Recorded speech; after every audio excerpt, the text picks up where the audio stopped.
মক্কা ছেড়ে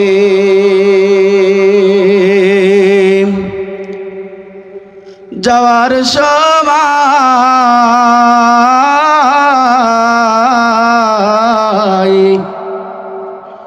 কেন্দে কান নবী আমার ফিরব আবার এই মক্কাতে ইসলাম যদি জিন্দা হয় আল্লাহুম্মা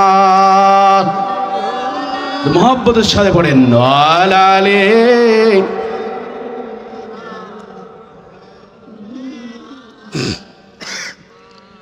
আল্লাহুম্মা সাল্লি আলা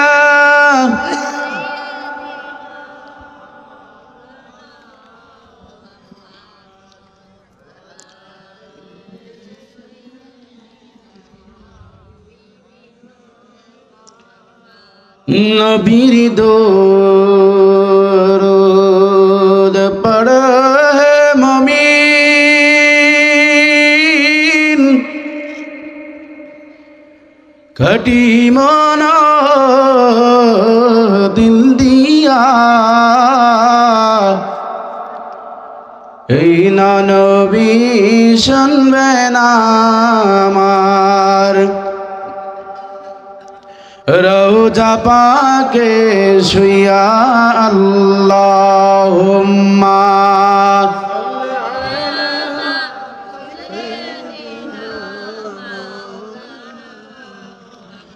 ওয়া আলা আলি সাইয়্যিদিনা আলহামদুলিল্লাহ। ঐতিহ্যবাহী 4 নম্বর ঘিবা হাজী আলতাফ হোসেন এতিমখানা ও হাফিজিয়া মাদ্রাসার উদ্যোগে ঐতিহাসিক বাৎসরিক ইসালে সওয়াব মাহফিল। আজকের মাহফিলের সম্মানিত প্রধান মেহমান হযরত মাওলানা ওয়াহিদুজ্জামান সেলিম মেহেরপুর। আলহামদুলিল্লাহ, বারাকাল্লাহু লানা ফি হায়াতি।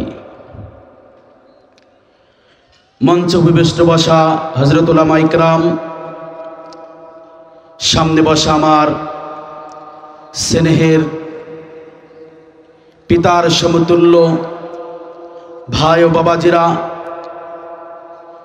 মাদ্রাসার তালিবুল ইলমরা, সকলকে আমার আন্তরিক মোবারক সালাম। আসসালামু আলাইকুম ওয়া রাহমাতুল্লাহি ওয়া বারাকাতুহু। ওয়ালাইকুম আসসালাম ওয়া রাহমাতুল্লাহ। টেস্ট করছি কিন্তু ফেল করলে হবে না।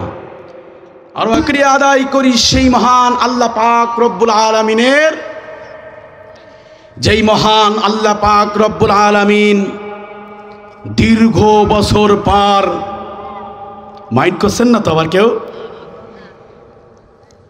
আলেমদেরকে জবান খুলে পিরান খুলে পিরানের উচ্চ জবানের আওয়াজ দিয়ে কোরআনের হক কথা বলার আল্লাহ সুযোগ করে দিয়েছেন, ঠিক না বলেন?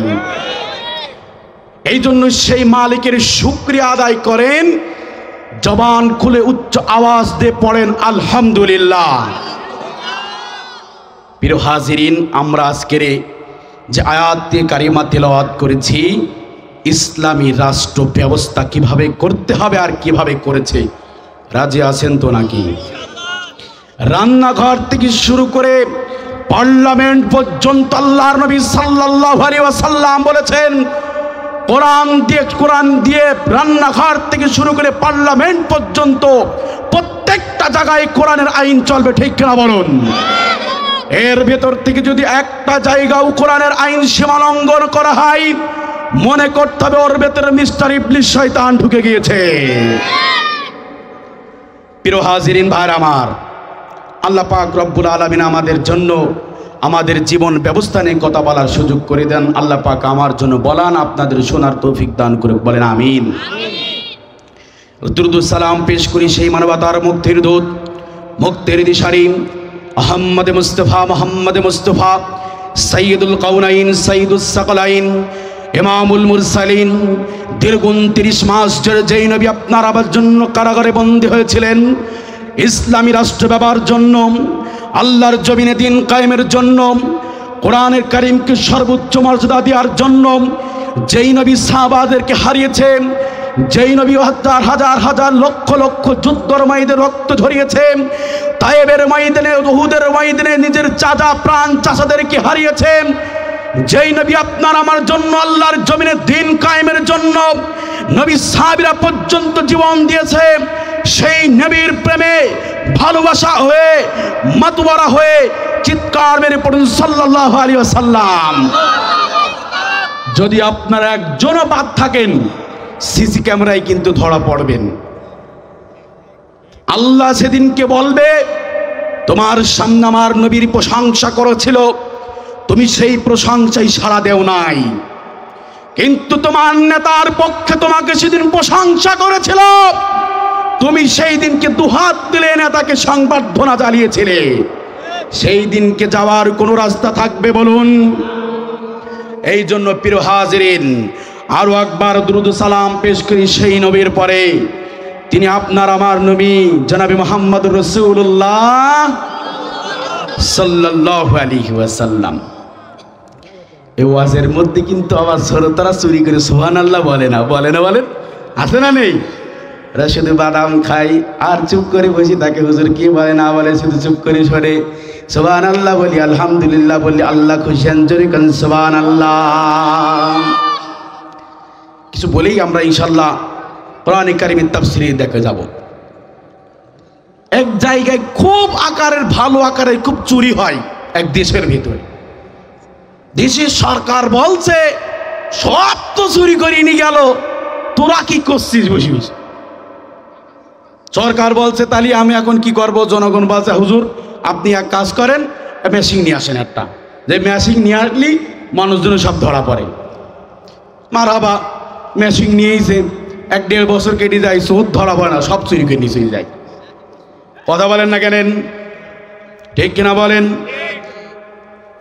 সরকার বলছে এত কষ্ট করে বাইরের দেশ থেকে টাকা খরচ করে প্লেন ভাড়া দিয়ে ওর গার্ড দিয়ে নিয়ে আসলাম, চোর ধরা পড়ছে, খুঁড়ে দেখ আছে কিনা, দেখে সে মেশিন চুরি হয়ে গেছে। মেশিন কি হয়ে গেছে? ভাই আমার, এখানে কি চুরি করা যাবে? আল্লাহর মহত্ব ঘোষণা চুরি করা যাবে?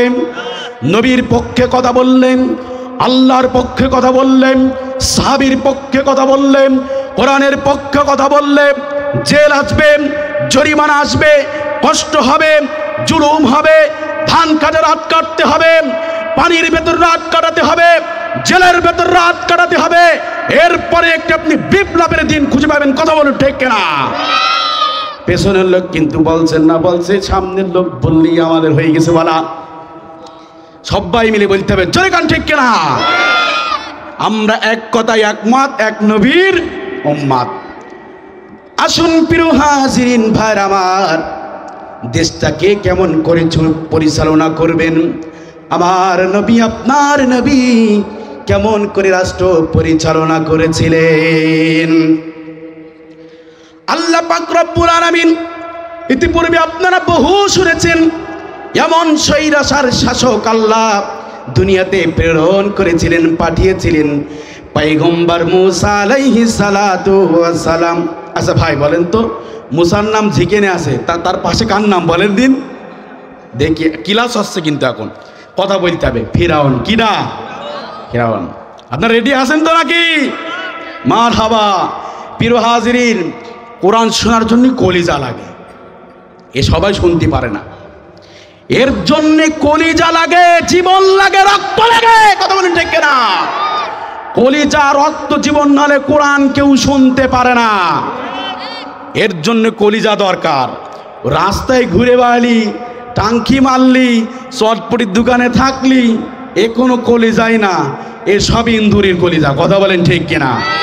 বাড়ি দিলেই দৌড় মারে, ঠুকা মারলেই গর্তই যায়। আর যারা পরিচিত আল্লাহকে ভালোবাসে, কোরআনকে ভালোবাসে, ওরা রাজপথ ছাড়ার লোক না। কথা বলেন ঠিক কিনা? আল্লাহ পাক রব্বুল আলামিন ইতিপূর্বে মুসা আলাইহিস সালাতু ওয়াস সালাম আসার আগে আল্লাহ একজনকে শাসক বানিয়েছিলেন, স্বৈরাচার শাসক, তার নাম কি বলেন? ফেরাউন। তিনি একেবারে একজন গরিব ছিলেন, কিস্তিতে টাকা তুলতো আর সে দিনা পাওনা করে খাওয়া দাওয়া করতো। এখন আমার বাংলার জমিনে আছে না নাই? কম না বেশি? আশা আইছে রে গিরামি নাইছে রে, আশা আইছে রে গিরামি নাইছে রে, মা বোনেরা সব ঘর ছাড়া হইছে, এর বাড়ি ওর বাড়ি যাইয়া বলে টাকা দাও না আমার হাওলাদ রে। স্বামীর ঘরে টাকা সব সমিতিতে লাগাইছে, আশা হইছে রে গিরামি নাইছে রে, সুদ সব ঘরে ঢুকে গেছে। এখন কেউ যদি পাস না করে তাহলে কিন্তু বলবেন যে আমি পাস করেছি, কথা বলতে হবে। পাস করলেই বলতে হবে হ্যাঁ পাস করেছি। হাজিরিন ভাইরা আমার, আল্লাহ পাক রব্বুল আলামিন ওই শাসক কেমন গরিব বানিয়েছিলেন, সমিতির মানুষের কাছ থেকে টাকা ধার করে করে নিয়ে খাইতেন। এক পর্যায়ে দেখা গেল মানুষের কাছ থেকে টাকা পয়সাগুলো নিয়ে যখন মানুষের কাছে আসে যে আমাদের কাছ থেকে টাকা হাওলাত নিয়েছিলে, আমাদের সংগঠন থেকে তুমি টাকা নিয়েছিলে, আমাদের টাকা দাও, তার নাম কি বলেন? ফেরাউন। কে মানুষের কাছ থেকে টাকা নিত, কর্জ নিত, হাওলাত নিত, সুদ নিত, যে তোমাকে আমি 1000 টাকার বদলে 2000 টাকা দান করবো, আছে না নাই? কম না বেশি? ভাই কথা বলছেন না কেন? কম না বেশি? আপনাদের মানে ভাল লাগছে না বলেন? হে মিয়া, কালকার এই ওয়াজ মাহফিল পাবেন না, পাবেন? এতে কষ্ট করে মেহনত করে মুজাহাদা করে টাকা দিয়ে পয়সা দিয়ে কোরআনে কারিম আপনাদের শোনার সুযোগ করে দিয়েছে। ওটা বাদ দিয়ে একটু ফজিলাত বলিনি, ফজিলাত বলবো? হ্যাঁ, আল্লাহ পাক রব্বুল আলামিন সেই দিনকে কিয়ামতের ময়দানে আপনাকে আমাকে আজাজিআনা আম সাবরনা, আল্লাহ রাব্বুল আলামিন যেই দিনকে আপনাকে আমাকে পাকড়াও করে ফেলবে, জাহান্নামের ভেতরে নিক্ষেপ করবে, আল্লাহ পাক রব্বুল আলামিন ডাক দিয়ে দিয়ে বলবেন 1000 বছর ধরে তাদেরকে জাহান্নামের আগুনের ভেতরে পোড়ানো হবে। শুধু তাই না, ও আমার প্রাণের ভাইরা, আল্লাহ পাক রব্বুল আলামিন প্রত্যেকটা মানুষের জন্য আমাদের যে আজকে প্যান্ডেল করেছে, এই প্যান্ডেলের ভেতরে আমরা আছি না বাইরে আছি? আমার কথা আপনারা বোঝেন? প্যান্ডেলের ভেতরে না বাইরে। আল্লাহ পাক রব্বুল আলামিন সেদিনকে মানুষের জন্য এক একটা করে বাক্স তৈরি করবেন। একজন মানুষকে বাক্সের মধ্যে বন্ধ করবেন, আর আল্লাহ বলবেন দেখো গো ফেরেশতারা, এই বাক্সর আশপাশে কোনো জায়গায় ফুটো আছে নাকি, কোনো গর্ত আছে নাকি? আল্লাহ রব্বুল আলামিন যখন ঘোষণা করবেন, ফেরেশতারা সুন্দর করে 4-5 আনাচে কানাচে ভালো করে দেখবে, আল্লাহ অমুক অমুক জায়গায় ফুটো আছে। আল্লাহ রব্বুল আলামিন বলবেন আমার ফেরেশতারা জাহান্নামের আগুন দিয়ে, আগুনের সীসা দিয়ে ফুটোগুলো বন্ধ করে দাও। বান্দাকে বাক্সর ভেতরে নিক্ষেপ করা হবে, বাক্সর 4-5 বন্ধ করে দেওয়া হবে। এরকম করে বান্দা 1000 বছর আফসোস করবে। জাযানা আম সাবরনা, সেই দিনকে বান্দা বলবে আহারে 4 নম্বর গ্রামবাসী তাফসীরুল কোরআন মাহফিল হয়েছিল, যাইতেছিলাম কিন্তু যাওয়ার মন মানসিকতা ছিল না, আবার যাওয়ার মন মানসিকতা করেছিলাম, শয়তান আমাকে জাতি দেয় নাই। আমার প্রিয় ভাইরা, আম সাবরনা, সেই দিন কি সবর করবে আর বলবে আর আমাদের এখান থেকে বাহির হওয়ার কোনো সুযোগ নাই। 1000 বছর কেন 10,000 বছর পার হয়ে গেলেও এই বাক্স থেকে বের হওয়ার সুযোগ আছে নাকি? বান্দা সেই দিন বের হতে পারবে না, চিৎকার মারতে থাকবে, হাহাকার করতে থাকবে। এমন করুণ দৃশ্য যদি আমাদের হয়, আর আমরা কি আল্লাহকে আল্লাহ বলে ডাকতে পারবো সেই দিনকে রে? তাহলে আসুন ভাইরা আমার, যদি আল্লাহর এরকম আযাব হয়, তাহলে আল্লাহর আযাব থেকে আমাদের বাঁচার দরকার আছে না নাই?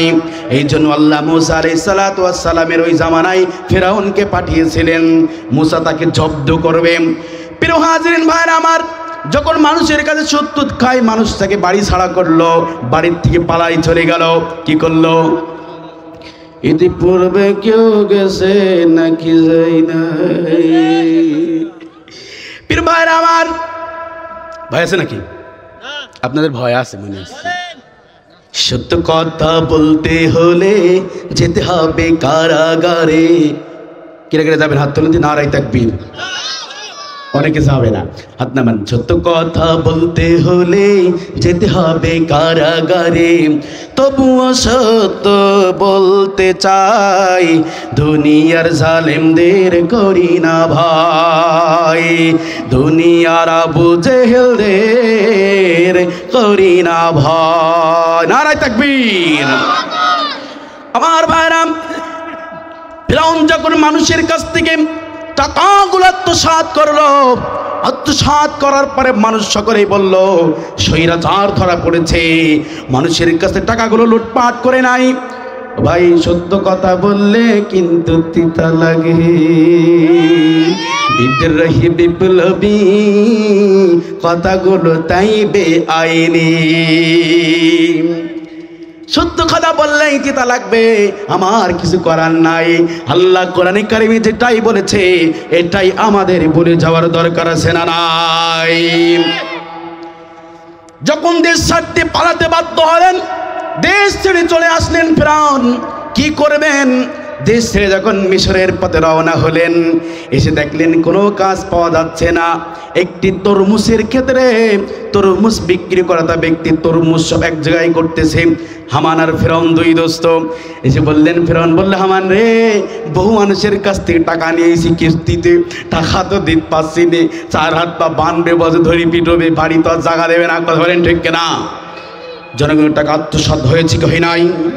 আল্লাহর নবীর ইজ্জতের উপর আঘাত আনছে কানে নাই? ধর্মীয় আল্লাহর কোরআনের উপর আঘাত আনেছে কানে নাই? নামাজকে বন্ধ করেছে কি করে নাই? মসজিদে তালা লাগেছে কি লাগে নাই? কথা বলেন ঠিক কিনা? এরাই কথা বলছে, আপনারা কথা বলছেন না। করোনার সময় মসজিদে কি তালা লাগে নাই? এগুলো সব করের ফন্দি। মুসলমানকে সরানোর জন্য, কোরআন থেকে আল্লাহর থেকে পৃথক করার জন্য পায়তারা করেছিল, উত্তীর্ণ হতে পারে নাই, কিয়ামত পর্যন্ত উত্তীর্ণ হতে পারবে না। আমার ভাইরা,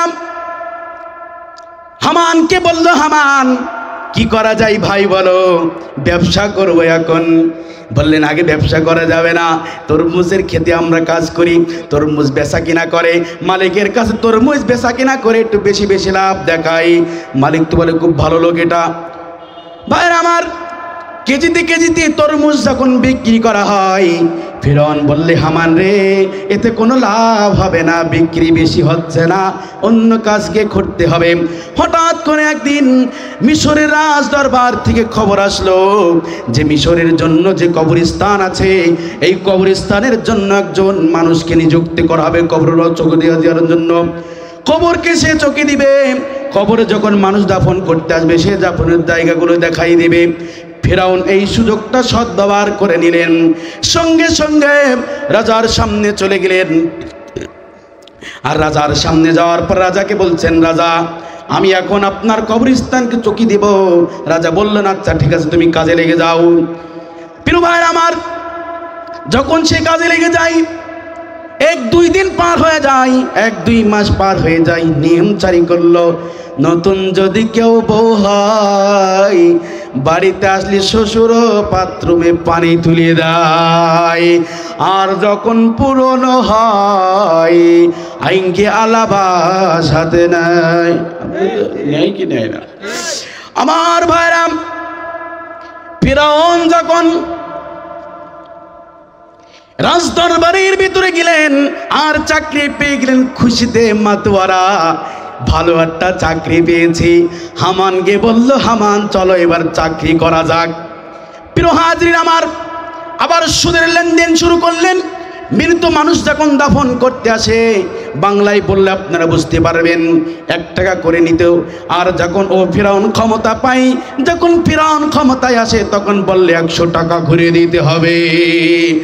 আগের কালে আমাদের ট্যাক্স দিতে হইতো মনে হয় 10 টাকা, আর এখন দিতে হয় বছরে বছরে 1000 টাকা। যারা কথা বলবেন না তারা হিসাব কথা বলেন, ঠিক কিনা? ফিরাউন এই টাকাগুলো এক জায়গায় করে হঠাৎ করে একজন রাজার সামনে গেলে, বলো রাজা ভাই সমস্যা হচ্ছে কারণ নাকি ভালো লাগছে? ভালো লাগছে না? কার কার দুহাত তুলি দেখান। সুবহানাল্লাহ সুবহানাল্লাহ, ভালো লাগছে না। এবার রাজার দরবারে যখন বস্তা ভরে টাকা নিয়ে গেছে, রাজা বলছে এ তো খুব ভালো মানুষ, টাকা কোথায় পেলে? বলছে রাজা এতদিন যারা দাফন করেছে আমি তাদের কাছ থেকে কটা করে পয়সা বেশি করে নিয়ে আমি টাকাগুলো জমা করেছি। রাজা বললেন তাহলে এখন কি করতে হবে? মিস্টার ইবলিস শয়তান কাফের ফিরাউন বললেন, ও আমার রাজা আপনি যদি বলেন তাহলে এই দেশের যতগুলো মানুষ আছে যারা খাজনা পরিশোধ করতে পারে না, আমি তাদের খাজনাগুলো সব পরিশোধ করে দেব। শয়তান ধরিস, কিন্তু কেঁদে ধরিছে? খেলা শুরু। খেলা কি শুরু? প্রিয় হাজরিন ভাইরা আমার, রাজাকে যখন অনুমতি দিলেন, রাজা যখন ফিরাউনকে অনুমতি দিলেন, ও তো খুশিতে বাগ বাগ, কিন্তু ওর মনে যে কি খবর আল্লাহ জানে আরো জানে। আপনি যে যারে নির্বাচিত করে আপনার এলাকা চালাবেন, দেখবেন সে কেমন ব্যক্তি, তারপরে তাকে নির্বাচিত করবেন। ফিরাউন যখন মানুষের টাকা পয়সাগুলো দিয়ে রাজার কাছে খাজনাগুলো পরিশোধ করে দিল, সংক্ষেপে শেষ করে দিই, সময় সংক্ষেপ। এরপরে প্রিয় হাজরিন ভাই আমার, ফিরাউন সুযোগে সদ্ব্যবহার করলেন। হঠাৎ করে একদিন রাজা ইন্তেকাল করে। এবার আর একটা খেলা শুরু। রাজা যখন মরে গেছে, বলছে হামান বুদ্ধি একটা করতে হবে, এবারটা কি করতে হবে? বুদ্ধি, সব বুদ্ধি কাজ হবে এবারটা। দুই বন্ধু বুদ্ধি পাতালেন। রাজা যখন মারা গেছে তাহলে কি করা যায়? মানুষ তো সবাই বলছে ফিরাউনের মতন ভদ্র মানুষ আর দুনিয়ায় নাই। যে রাজা আমাদের নিজের টাকা দিয়ে খাজনাগুলো পূরণ করে দেয়, যেই রাজা দুঃখিনী মানুষকে খাবার দেয়, যেই রাজা অন্ধকার মানুষকে আলো দেয়, এমন রাজা আমাদের ভালোবাসার দরকার আছে না নাই? প্রথম প্রথম আসলে রাস্তায় লাইট, ঘরে লাইট রে, মসজিদে 5টা ফ্যান, ইমাম সাহেবের 4 যায় নামাজ, মাদ্রাসার উপরে 5টা এসি। যখন চেয়ারম্যান হয়ে যায় এরপরে শুধু বাস। জনগণ বলে ওগো মেম্বার টাকা দিলা, পয়সা দিলা, গাড়ি দিলা, বাড়ি দিলা, রাস্তা করে দিলি, সব তলাই পাকা খুনছি। ফিরাউনকে যখন এই পর্যায়ে নিয়ে যাওয়া হলো, মানুষকে সব মাতোয়ারা করে ফেলে দিয়েছে।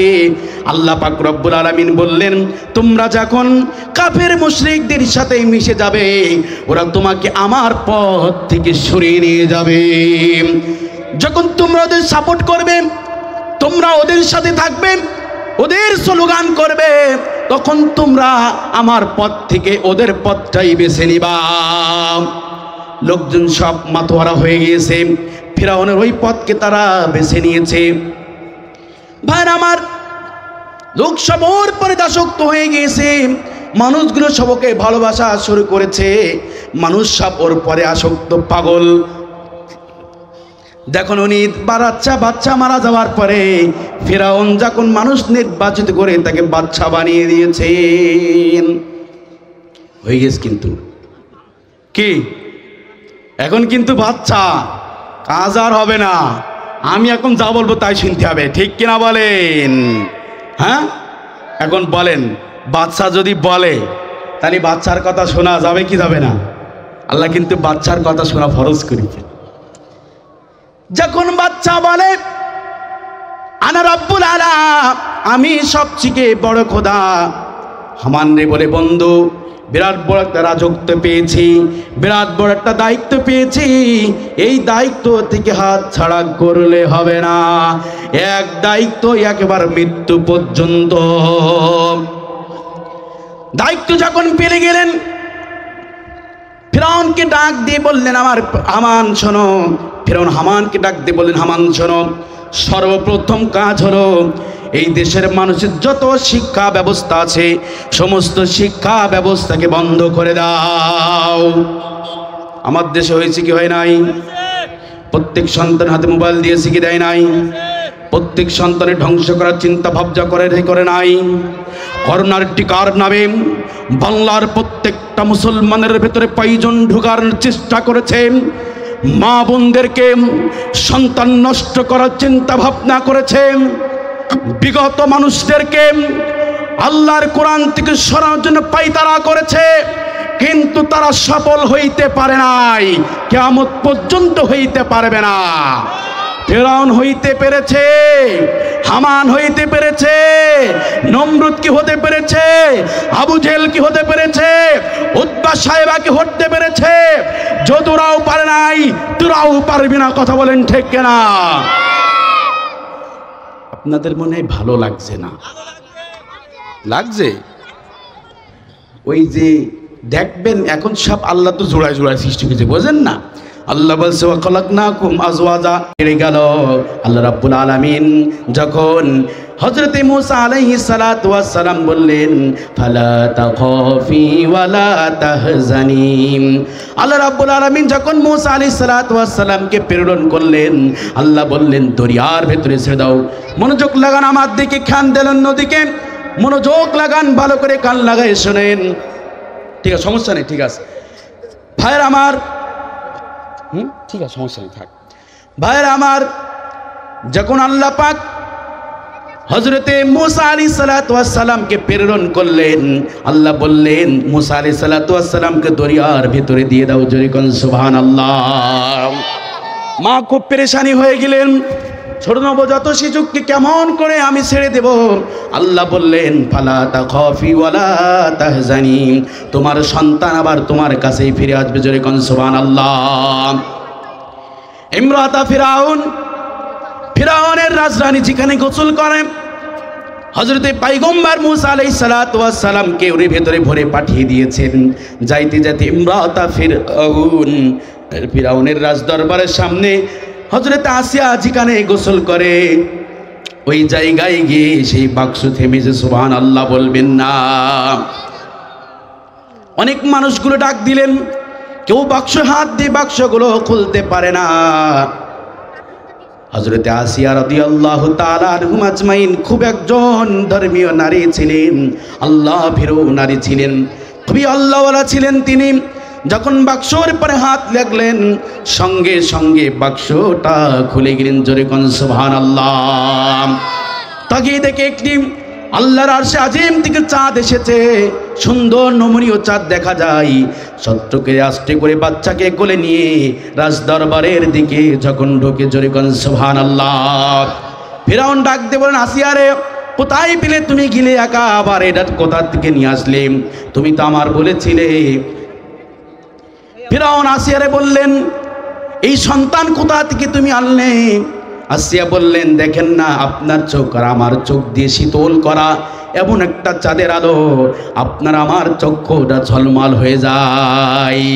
ফিরাউন বললে ওরে আসিয়া, এই হইল সেই লোক। সুবহানাল্লাহ বলেন। ওই যে ক্ষমতা পাওয়ার পর আল্লাহ আয়াত নাজির করলেন। স্বপ্ন দেখেছিলেন একদিন, দেখছেন হযরতে মূসা আলাইহিস সালাতু ওয়াস সালামের কম থেকে একটা আগুনের দলা এসে ফিরাউনের রাজপ্রাসাদ সব পুড়িয়ে ধ্বংস করে দিয়েছে। ফিরাউন লাভ মেরে উঠে সব গণক ডাক দিয়েছে, রাজ জ্যোতিষীর ডাক দিয়ে বলছে একটু দেখো না গণনা করে, গতকালকে রাত্রে স্বপ্নে দেখলাম আমার বাড়ির ছাদে পরে বড় একটা আগুনের দলা এসেছিল, হুড়মার কিছু আগুন লেগেছে, কি খবর? গণকরা বললে ফিরাউন বাসার আর বেশি দেরি নাই, তাড়াতাড়ি শোয়াই দেবে, ডাইরেক্ট হয়ে যাওয়া। এ বিশ্বাস করি না আমি।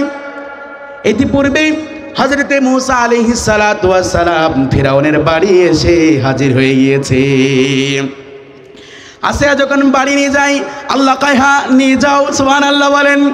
যখন ফিরাউনের কাছে নিয়ে গেলেন, মিয়া বুঝতে পারছে আর কেউ না, 3 আনা বুঝেছে, কয় আনা? আসিয়া বললেন না, এই ছোট বাচ্চাকে আমরা রেখে দিয়ে লালন পালন করি, আমার দমে আছে, কোনো ছেলে সন্তান নাই। 2 বছর পার হয়ে গেল। একদিন যেদিন কেড়ে হযরতে আসিয়া রাদিয়াল্লাহু তাআলা আনহুম আজমাইন হযরতে মুসা আলাইহিস সালাতু ওয়াস সালামকে যখন লালন পালন করেন, এর আগ দিয়ে আল্লাহ পাক কেমন করে মুসলমানদেরকে বাঁচান দেখেন। যখন মুসা আলাইহিস সালাতু ওয়াস সালামকে নিয়ে আসছে দুধ পান করার জন্য, কাউকে পান নাই, কেউ আসছে না। আল্লাহ রাব্বুল আলামিন খুঁজে গেছে মুসার মারে, মুসার কাছে নিয়ে আসছে। জোরে কোন সুবহানাল্লাহ। 2টি বছর এরকম করে পার হয়ে যায়। আসিয়া বললেন, ও আমার স্বামী, আপনি একজন ভদ্র স্বামী, আপনার মতন স্বামী হয় না। নবজাতক একটি শিশু আপনার বাড়ি, 2টি বছর কেটে গেল, একদিনের জন্য আপনি তাকে কোলে নিলেন না। আছে না নাই? প্রিয় ভাইরা আমার, মনটা খুব বলে গেছে ফিরাউনের। এবার মুসা আলাইহিস সালাতু ওয়াস সালামকে যখন চুমু খাবেন, বারবার মুখটা সরাই নাই, আবার চুমু খাইতে যায়, বারবার মুখ সরাই নাই। যখন শেষ পর্যায়ে স্বৈরাচার কায়দায় মাথাটা ধরে যখন চুমু খাই, এমন কায়দা 2 বছরের হাত দিয়ে চড় দিয়েছে, মাথা সৌগা সব ঘুরে গেছে। ডাক দিয়ে বলছে, ওরে আসিয়া কই আসিস, তাড়াতাড়ি আয়, মাথার ঘেরেও নাই, বাইরে পড়ে গেছে, আমি আর নেই। আসে না নাই? প্রিয় হাজরিন ভাইরা আমার, আল্লাহ পাক রব্বুল আলামিন ইমানদারদেরকে এইভাবেই বাঁচাই। এরপরে আল্লাহ পাক রব্বুল আলামিন ফিরাউনের বাড়ি মুসা আলাইহিস সালাতু ওয়াস সালামকে আল্লাহ একটা ঘরও দিলেন, আবার লালন পালন করার জন্য একটু লোক নিযুক্ত করলেন টাকা দিয়ে। সুবহানাল্লাহ বলেন। আল্লাহ ইমানদারদেরকে কেমন ভালোবাসবেন আল্লাহই বেশি ভালো জানেন। জোরে কোন সুবহানাল্লাহ। প্রিয় ভাইরা আমার, এরপরে এরকম করে কাটতে কাটতে 10টি বছর পার হয়ে গেল। ভাইরা আমার, 10 বছর যখন পার হয়ে যায়, ফিরাউন বললেন, আনা রব্বুল আলা, আমি হলো সবচেয়ে বড় খোদা। প্রিয় ভাইরা আমার, যখন এই দাবি করলো, লোকজন বলল, আচ্ছা ঠিক আছে, আপনি খোদা আমরা মেনে নিলাম, তাহলে আপনি এক কাজ করুন, আমাদের একটা খাওয়া দাওয়ার আয়োজন করুন। কি করুন? আমাদের এই সমাজে কেউ যদি একটু ভালো কাজে উত্তীর্ণ হয়, পাটের কিন্তু অভাব থাকে না। এ কিন্তু ভালো লাগবে না, পাস করলেই খাওয়া, কুরমা, পোলাও, বিরিয়ানি, ঠিক বলেন? কথা বলে না কেন? রাজ দরবারে যখন খোদা দাবি করলেন, রাজ দরবারের 300 মানুষ সকলেই বললেন যে আপনি যে আমাদের খোদা, তাহলে আপনি আমাদের একটা বনভোজনের একটা আয়োজন করেন। ফিরাউন বললেন, আচ্ছা ঠিক আছে, তোমাদের জন্য খাওয়া দাওয়ার আয়োজন করব। এই 300 মানুষের প্লেটে একটা করে ছাগল ভাজা দিয়েছে। কি ভাজা দিয়েছে? আমাদের সমাজে আছে না, বড় বড় যাই লোক, লিডারওয়ালা, এমপি, মন্ত্রী, তাদের ব্যাপারে এরকম জুড়িয়ে সাথে বলি ছাগল টাগল খাইতে দেয় না, ছাগল খাইতে দিয়েছে।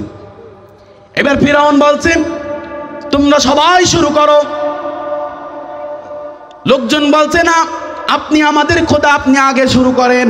ফিরাউন বলছে, না, তোরা শুরু কর।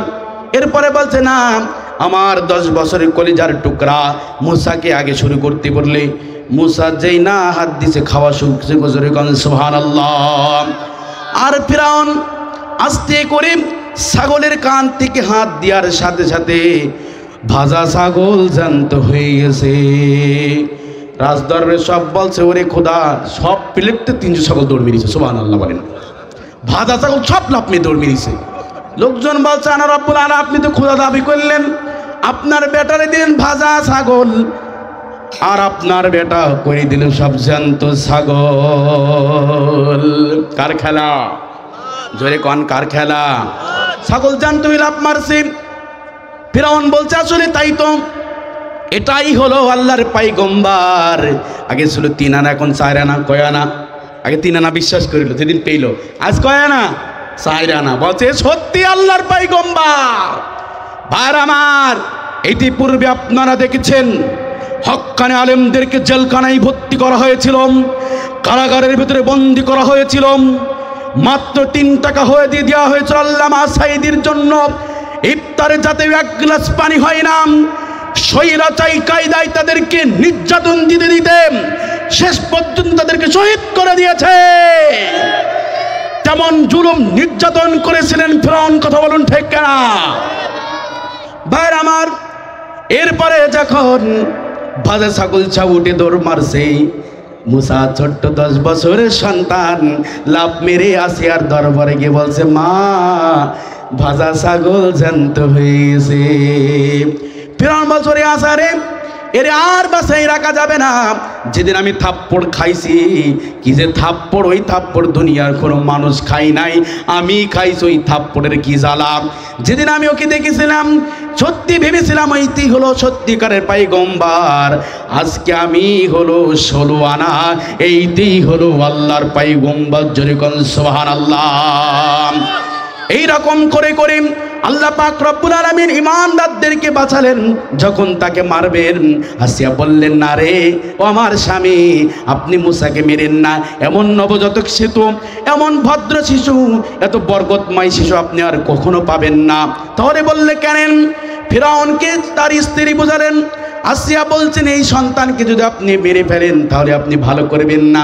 আপনি যেদিন মারা যাবেন এই সন্তান আপনার কান ধরে লাফ মেরে তুলবে, তখন আপনি সেদিন জিন্দা হয়ে যাবেন।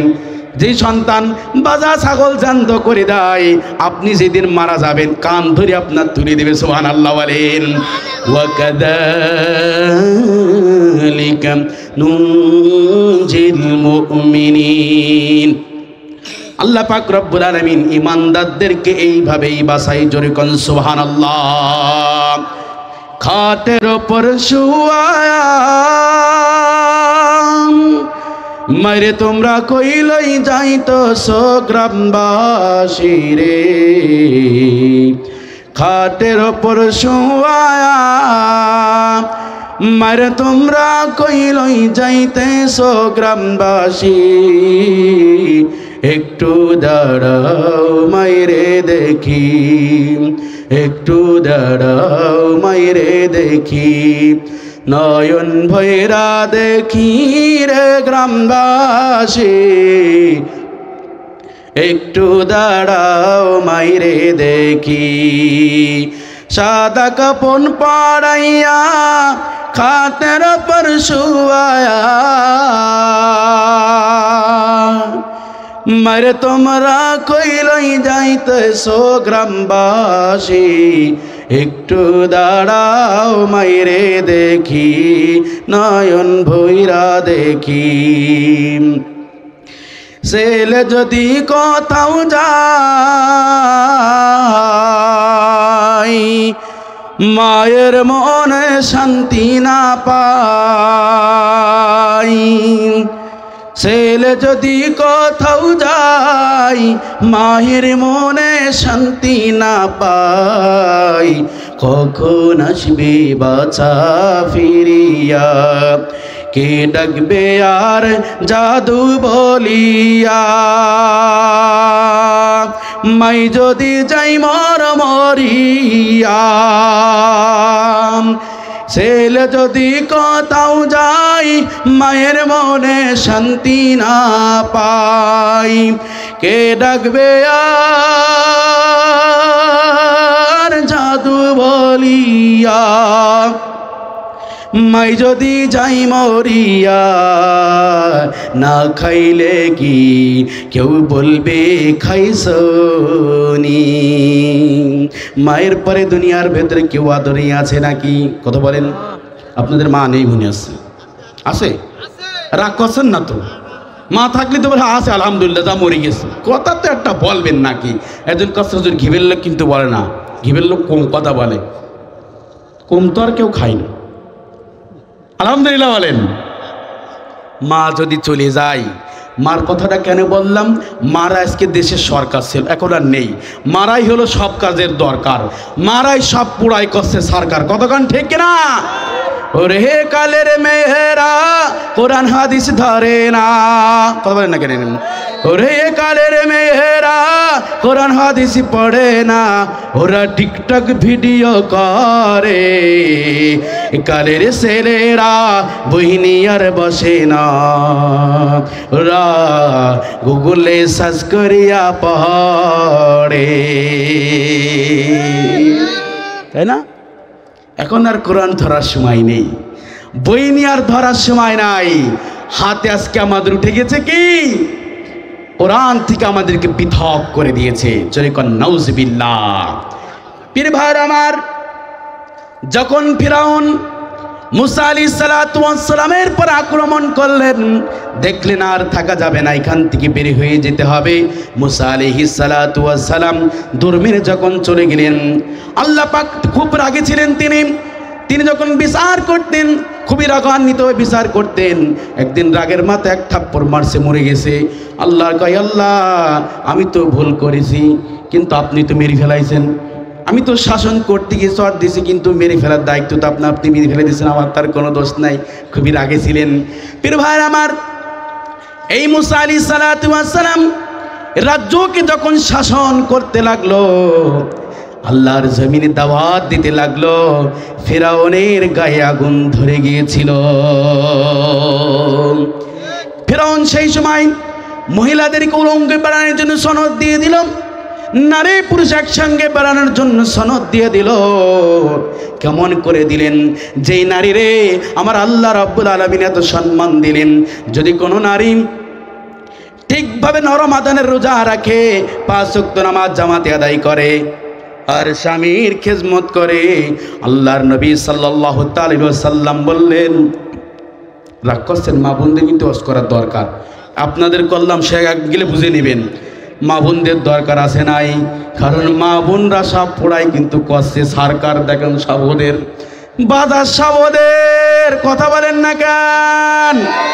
বাজার কাদের নাকি আমাদের? সব বাজার ওদের, বাজার সব ওদের দখলে। একটু সরকার করার দরকার আছে না নাই? আল্লাহ বললেন এই 3টি কাজ যখন করবে কিয়ামতের ময়দানে, প্রিয় হাবিব সাল্লাল্লাহু আলাইহি সাল্লাম বললেন, আল্লাহ জিজ্ঞাসা করবেন, ও ফাতেমার উত্তর স্বরে, তুমি কোন জান্নাত দিয়ে, কোন দরওয়াজা দিয়ে জান্নাতের ভেতরে ঢুকতে চাও? আল্লাহর সেই জান্নাত তোমার জন্য খুলে দিবেন। জোরে কোন সুবহানাল্লাহ। যেই জান্নাতটা, যেই জান্নাতের দরজা দিয়ে তোমার জান্নাতের ভিতরে যাইতে ভালো লাগবে, সেই জান্নাতের দরওয়াজা দিয়ে তুমি জান্নাতে যাইবা। জোরে কোন সুবহানাল্লাহ। নারীদের সম্মান আল্লাহ কেমন দিয়েছেন?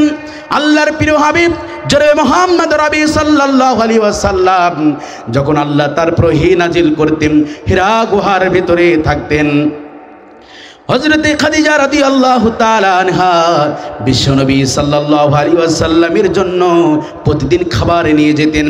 আল্লাহর নবী যখন আল্লাহর নবীর জন্য যখন খাবার নিয়ে যেতেন, উত্তপ্ত বালি ছিলেন, এত গরম ছিল।